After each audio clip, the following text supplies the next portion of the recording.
Hello everyone, কেমন আছো সবাই? আশা করি সবাই খুব ভালো আছো। ভিডিওর ফার্স্ট ক্লিপটা দেখে তোমরা বুঝতেই পেরে গেছো বন্ধুরা, আমি আজকে কিছু একটা বানাচ্ছি। আর কাল যেহেতু গণেশ চতুর্থী আর আমাদের বাড়িতে নতুন গনুদাদা এসেছে, তো আমার ইচ্ছে হয়েছিল গনুদাদার জন্য নিজের হাতে কিছু বানিয়ে দেওয়ার। তো গনুদাদা যেহেতু লাড্ডু আর মোদক খেতে পছন্দ করে, তো আমিও তাই ভেবে ফেললাম যে লাড্ডু আর মোদক বানাবো। লাড্ডুটা আমি বেসনের বানিয়েছি আর ওর ভিডিওটাও আসছে বন্ধুরা। আর এখন আমি ছানা দিয়ে মোদকটা বানাচ্ছি। তো দেখতেই পাচ্ছ তোমরা, আমি দুধটাকে গরম বসিয়ে দিয়েছি ইন্ডাকশানে, গ্যাসে করছি না বন্ধুরা, আমি ইন্ডাকশানে করছি। কারণ ইন্ডাকশানে খুব একটা আমাদের মাছ মাংস হয় না, আমাদের নিরামিষই থাকে। তাই জন্য যেহেতু ঠাকুরের জন্য বানাচ্ছি, তাই জন্য আমি ইন্ডাকশানে আমার ঘরে নিয়ে এসেছি। জানলায় দাঁড়িয়ে আমি রান্নাটা করছি আর ভিডিওটাও বানাচ্ছি তোমাদেরকে সাথে শেয়ার করব বলে।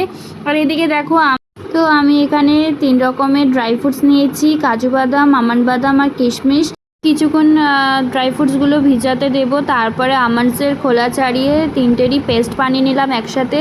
আর এদিকে দেখতেই পাচ্ছ আমার দুধ কেটে ছানা প্রায় হয়ে গেছে। আমি ছানার জলটা ছেঁকে নিয়ে একটা পরিষ্কার রুমালে, এটাও নতুন রুমাল, তো রুমালে আমি ছানাটাকে ছেঁকে নিয়ে আমি আলাদা করে রাখবো। তো ছানার জলটা এদিকে ছেঁকে নিয়ে আলাদা করে রেখে দিলাম। আর এদিকে আমি ইন্ডাকশানে কড়াই বসিয়ে দিলাম। আর এখানে এই যে জিনিসটা দেখলে, এটা কিন্তু বাটার বানিয়েছি আমি নিজের হাতে। এটা আমি ফেসবুকে দেখেই বানানো শিখেছি যে ঘি দিয়ে কিভাবে বাটার বানানো যায়। আর এখানে চিনি গুঁড়ো করা ছিল অনেক দিন আগেই, তো তার জন্য ডেলা হয়ে গেছিলো। আমি ওটাকে ভালো করে জল দিয়ে আবার চিনিটাকে কিছুক্ষণ ফুটিয়ে নেব, যাতে একটু থিকনেস আসে আর একটু আঠা আঠা হয়, তাহলে পাকটা আসবে বন্ধুরা। তারপরে আমল দুধ দিয়ে দিলাম, একটু আমল দুধ দিয়ে ফুটিয়ে নিয়ে তারপরে আমার যে ছানাটা বানিয়েছিলাম বন্ধুরা, সেই ছানাটাকে দিয়েও ফুটিয়ে নেব কিছুক্ষণ, যাতে একটু মাখা মাখা হয়, তাহলে মোদকের পাকটা আসবে। তারপরে এখানে পেস্ট করা ড্রাই ফ্রুটস দিয়ে আবার ফুটিয়ে নিলাম।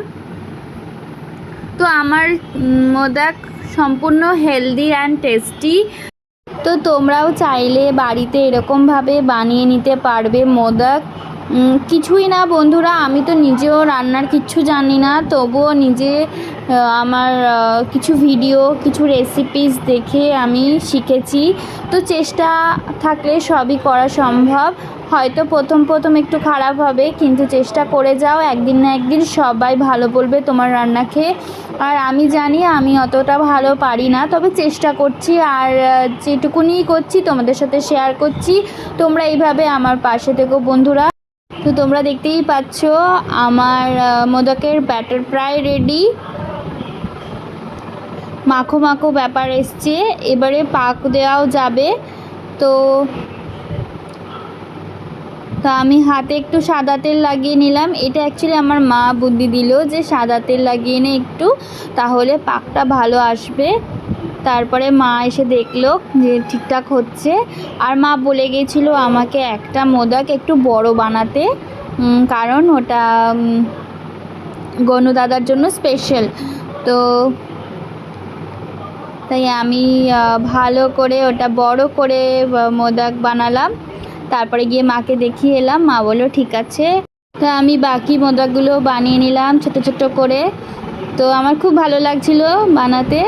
আর এদিকে দেখো, ভিডিওতে তোমরা লাড্ডুও দেখতে পাবে, লাড্ডুর ভিডিওটা আসছে। টাটা বন্ধুরা, আবার দেখা হবে নেক্সট ভিডিওতে।